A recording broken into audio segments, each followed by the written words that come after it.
इसके अलावा कुछ और देखने की जरूरत नहीं है आपको, जहां पे आज हम डिस्कस करने वाले रिफ्रैक्टिव इंडेक्स का टॉपिक क्लास 10th लाइट का मोस्ट इंपॉर्टेंट टॉपिक है।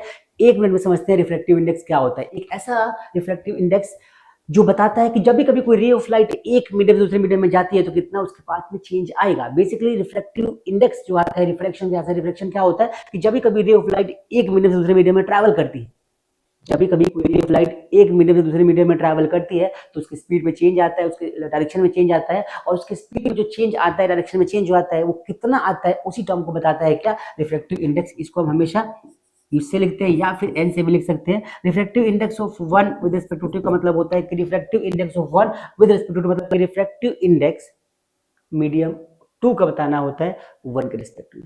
अब रिफ्रैक्टिव इंडेक्स ऑफ 1 एंड 2 लिखा है मतलब क्या होता है कि वेलोसिटी ऑफ 2 अपॉन में वेलोसिटी ऑफ 1। लेकिन अगर हम रिफ्रैक्टिव इंडेक्स के टर्म में लिखेंगे तो ये हो जाएगा क्या, ये हो जाएगा हमारा क्या कि रिफ्रैक्टिव इंडेक्स ऑफ 1 और रिफ्रैक्टिव इंडेक्स ऑफ 2। मतलब क्या होता है कि मैं लिखूँ अगर रिफ्रैक्टिव इंडेक्स 1 2 तो लिख दिया, यहाँ पे लिखूँ 2 और 1, मतलब कि मैं refractive index of second medium को फाइंड कर रहा हूँ रिस्पेक्ट टू फर्स्ट मीडियम।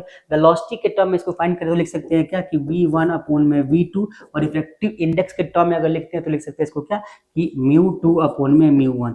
एक जनरल फॉर्मूला होता है रिफ्रैक्टिव इंडेक्स का, क्या होता है कि अगर कभी कोई रे ऑफ लाइट एयर से या वैक्यूम से कभी किसी मीडियम में जाती है तो उसका रिफ्रैक्टिव इंडेक्स फाइंड करने का बेस्ट तरीका क्या होता है, refractive index of that medium is equal to c upon में velocity of light in that medium. ये इसका फॉर्मूला होता है कि रिफ्रैक्टिव इंडेक्स c क्या होता है, speed of light. Speed of light कितना होता है हमारा, तो स्पीड ऑफ लाइट का मतलब होता है 3 × 10⁸ मीटर पर सेकंड। मतलब कि हमारी जो लाइट है वो 3 × 10⁸ मीटर पर सेकंड की स्पीड से ट्रेवल करती है। अगर हमें किसी मीडियम में लाइट की स्पीड फाइंड करनी है तो हमें क्या करना पड़ेगा, उस स्पीड से, जिस स्पीड से लाइट उस मीडियम में ट्रेवल कर रही है, अगर स्पीड ऑफ लाइट को डिवाइड करते हैं तो हमें मिल जाएगा reflective index of that medium, जो बताएगा कि उस मीडियम में जब लाइट ट्रेवल करेगी तो उसके पाथ में कितना चेंज आएगा। रिफ्लेक्टिव इंडेक्स दो तरीके का होता है, ध्यान से समझना क्या कि रेयर टू डेंसर अगर लाइट जाती है और डेंसर टू रेयर जाती है, तो पूरी बात समझना। अगर रेयर टू डेंसर लाइट हमारी कभी भी ट्रेवल करती है तो उस केस में क्या होता है, उस केस में रिफ्लेक्टिव इंडेक्स में ये होता है क्या कि नॉर्मल की तरफ लाइट हमारी बेंड होती है,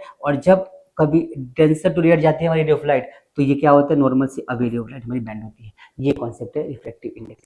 आई होप यू अंडरस्टैंड। ऐसे ही मोर इंटरेस्टिंग वीडियोस के लिए फॉलो करिए RF academy. Arvind sir, thank you.